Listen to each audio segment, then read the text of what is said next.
We'll do it again. Do I now. look at the camera? No, you don't. You can say hi. Oh, okay. I look at that one. Yeah, don't turn all the way around. Oh, that's what I was gonna do. Hello.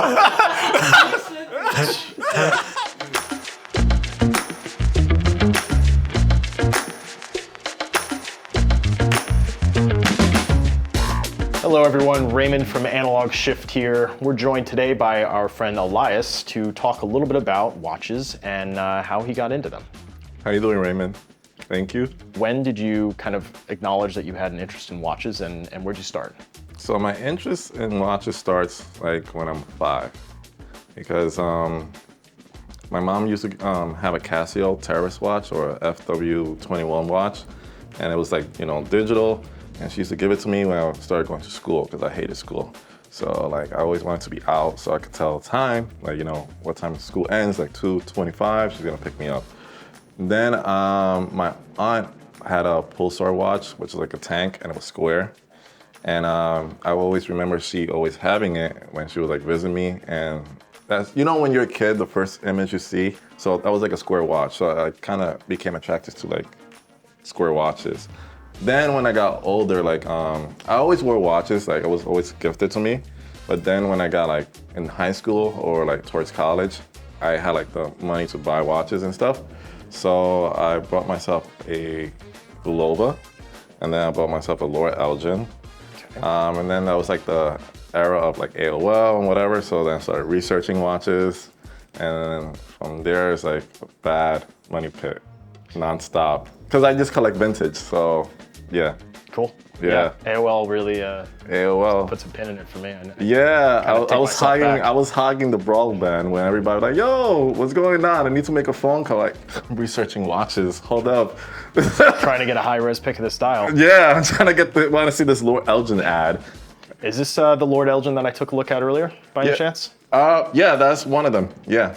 So that was like my third vintage watch.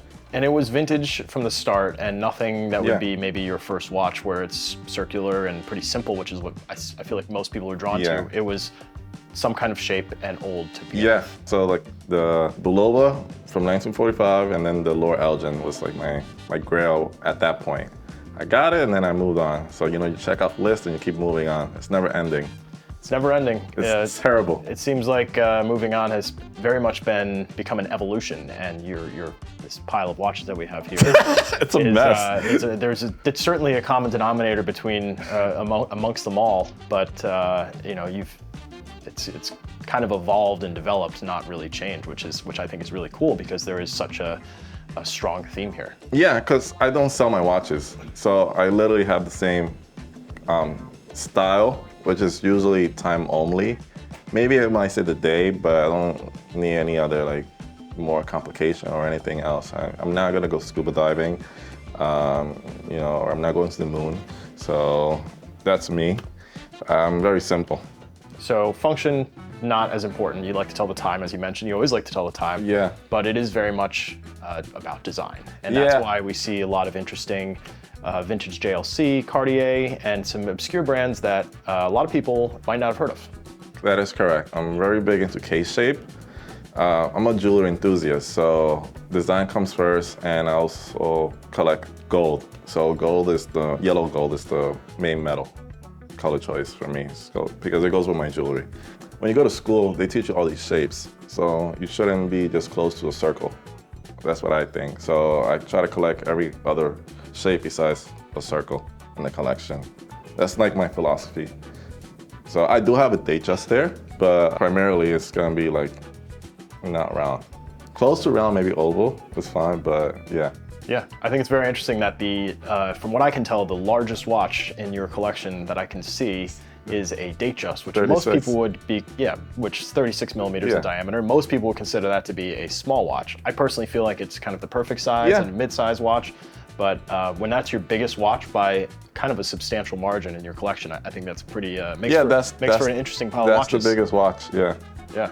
Yeah, I don't see myself really going over 36. Unless if I'm in the Caribbean, then I wear like a dive watch, which I do have, but mainly because I'm not gonna wear these watches. They're vintage, and I'm gonna get caught in the rain when I visit, when I'm like back home and stuff. What's a modern dive watch? I have a Seiko SK. It's like Pepsi color. So I have that, but I don't really wear it. That's like if it's like a monsoon outside, because obviously none of these watches are waterproof. So then that's when I wear that. Or maybe like I have a Seiko tank that's quartz. That I'll wear, but yeah. I also started with a Seiko SKX. To me, it's kind of gotten me, 10 years down the road in watches, and it's in a way become invaluable to me. It's a great watch. It's a great watch. It's kind of precious to the point where I don't even wear it anymore. Yeah. Kind of funny. Because I think I bought it for less than $200, and I'm sure you bought it somewhere in the same range. I also I like to throw that out there. I have a dive watch. It shocks people. Yeah. Like, what? Well, that was His Team Small watch. Well, yeah, that's my hashtag, but. That was something I was curious about. Is it all vintage or is it modern? But I think you just answered it's more modern. It's still vintage, actually. The SK is actually. 90s one. Yeah, it's like from that era. Okay. So the youngest watch in the collection is this Reverso, which is from 2000s. The oldest is probably like from 1925, but I mainly stay in the 40s and 60s, 70s. Is there anything in particular about 40s, 50s, 60s, 70s that draws you in specifically, or is it just the age and kind of mid-century design? I feel like I just gotten lucky. It just comes across. I do mainly prefer those eras, but I see watches that that just falls in that era. So like for the AP, I wanted like an AP, but I didn't want a Royal Oak. So the AP I have there is from like late 60s, and then some of my favorite Cartier watches are from the 60s, especially when like they did the merge, and they launched like the Must line, which is not just like the tanks, but also like the ellipse and all those watches that have like the 78 one movement. So I'm really a fan of those. And luckily I got a Cartier from that era, which is like Paris style, which was like, it was a girl of mine for a while. Oh, great. Yeah, it's original strap and everything. I have to say, you mentioned this old AP that you have from the late 60s, early 70s.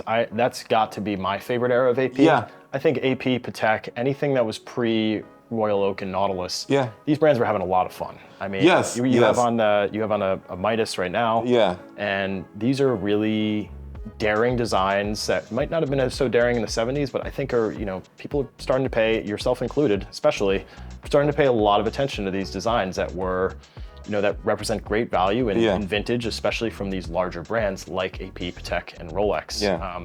Tell me a little bit about this one on your wrist right now. So the Midas is my favorite Rolex model. And when I discovered it, I like lost my shit. Because I'm like, what?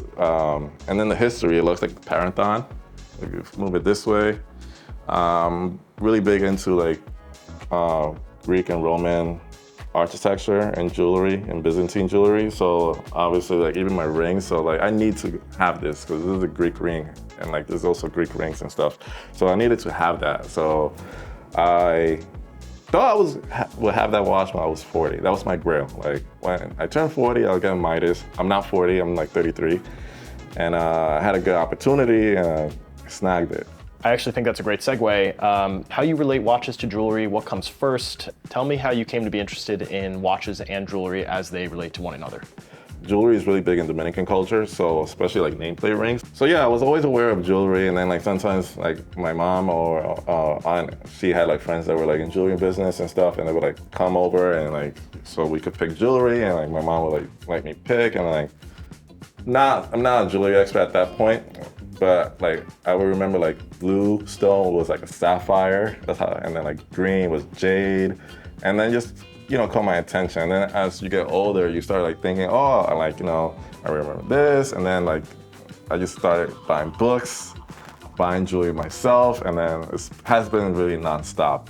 And then I'm an art enthusiast, so I think jewelry and watches just go together, especially when you go like with different case shapes. And for me, it's like art collecting.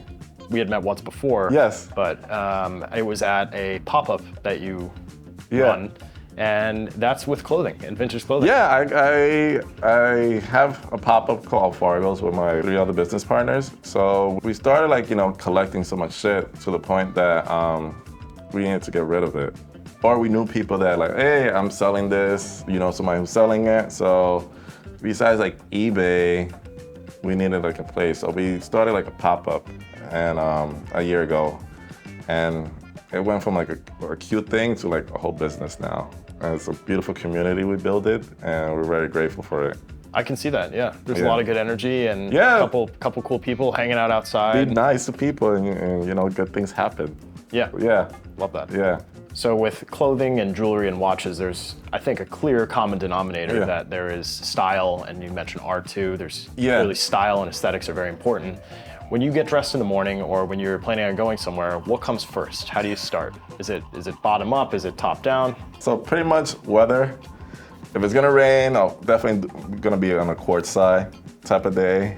If it's not gonna rain, then probably manual wine. And then, even though my watches are all different shapes, they kind of fall in a very like similar aesthetic. So it's not really a hard time, you know, picking a watch. I try to wear a different watch every day. Just keep it in rotation. So I usually don't repeat them, like same 2 days straight. So yeah, but it's not very difficult. I just dress and then just literally reach out for it in the tray. So it's dress, then watch, and then because everything is very similar and kind of has a common theme, jewelry and watches kind of just flow together. Yeah, because I could stack it. You know, it's like none of the cases really gonna protrude with the bracelets, so it's very simple for me. So as you know, clear skies, we out. All right. Very cool. You know, clear sky, no clear skies, I might get, you know, the Santos quartz. That's why I like that one a lot, you know, for everyday use. Hey, it's a tool watch. It's an early pilot's watch. Yes, yes. There you go. It is an early pilot watch. First There you tool go. watch. Well, I can't say I'm too different. Weather comes first, and then it's vintage or modern. Are there any particular watches in your collection that you would say you're the most sentimental about? And then I would say, would that same watch or those watches fall into what would maybe be your top 3 favorite watches? Okay, so the most sentimental watch is probably this Seiko tank, because it's like paying homage to the tank watch that my aunt had when I was a little boy. So if it wasn't for probably that Pulsar tank, I wouldn't probably be like so obsessed with like square watches later in life. So, you know, I got this one, and then this was like a test dummy also for like if I wanted to get like a tank and other, you know, like square watches from there. But my favorite 3 are the Midas. Love that one. Yeah. Paris style Ellipse from Cartier, and then the Dolly watch. It's an interesting watch because you read about it, and then, you know, somehow I'm usually most people's first person they see on it, and like, you know, and they see the watch in person. So I have made friends with that. So it's a good like conversation starter. Maybe we talk about watches, maybe we talk about surrealism, because I'm a big Dolly fan. Well, you're my introduction to it, so there's another one right there. I'm like everybody's introduction in New York for the Dolly watch. It's cool. Very cool. It's cool piece to handle, and I think that it's really cool watch, and that, you know, anything that's asymmetrical or design oriented, it obviously has a lot of momentum right now. And it's cool to see that, and it's something that, you know, they don't really cost you an arm and a leg, do they? When I bought them, no, but now they go for like 1,500, 1,800, because, you know, the whole energy that the Crash had. I don't see it as an alternative to the Crash, because if you want like a Crash watch, you should just get a Benoit. That's what I see. I think it's his own type of watch and its own art. So yeah. So what's next? Piaget Polo is a watch I've been putting off for like a few years. Usually the people I come across to are selling it for like a really good price, and I'm like, oh, I could just get this watch because this always sits for the price I usually see it, that I can still somewhat afford it. So I've been putting it off. But now I shouldn't be doing that, because like it's going up in value, because like, you know, Piaget is hot now. And then I want a Cartier Calandre model on my list, and I'm a big JLC fan, so I want a dual plan. It's been on my list, but like it's a never-ending list. So like I'll do it now or I'll do it later. So I have short-term goals and I have long-term goals. So this was a long-term goal and it became like very short. I don't know what I come across on the road ahead. This Datejust is a bit of an outlier in your collection. What's the story behind this two-tone Datejust? I brought that Datejust 2015, It's, I love Rolex. It's not top 3, but it's there on the list. But I also think Rolex is a great watch to buy when you reach an achievement or a goal. I think it's a great two-tone watch, so I added it, but I'm fine with one. I'm like Cookie Monster. I need so much other shit. So, Yeah, it's terrible. 33 you said, right? Yeah, and it's hilarious. I picked up 11 watches last year. Wild man. Wild man. It's like some private equity shit. It's fucking wild. Like, I'm over here talking to bids like, yo, I'll see you next week. Like, how you know? Like, I'm gonna win these bids. Save that shit. That's how I won this. I was talking trash, like, watch me win this bid. And I won it. And a few of my other watches from estate sales, buying it from old people. I'm gonna win it. Love it. But I'm not doing 11 watches this year because that's wild. I know that for sure. So with the recent surge in enthusiasts and collectors paying more attention to case shapes, interesting case shapes, vintage pieces, and all-around design-oriented watches, even watches a little bit on the smaller side, what do you see happening to your collection, and how do you feel about continuing on your theme going forward? Yeah, my watch collection is not really gonna change, honestly, because I don't sell watches. So for me, it's like a marriage. Not breaking up. If anything, I'll just figure it out. What works. Maybe I'll wear it for the rain or whatever. But maybe I'll probably like give it to them. Like if I have kids or something, I'll hand them down, whatever. But yeah, but I don't resell none of my watches. I haven't resold none of them. Well, Elias, you have a tremendously dedicated theme to your collection. I think it's really cool, and I would say keep doing what you're doing. Thank you, Raymond. It's a lot of fun to take a look at them. Thank you. Yeah. Pleasure.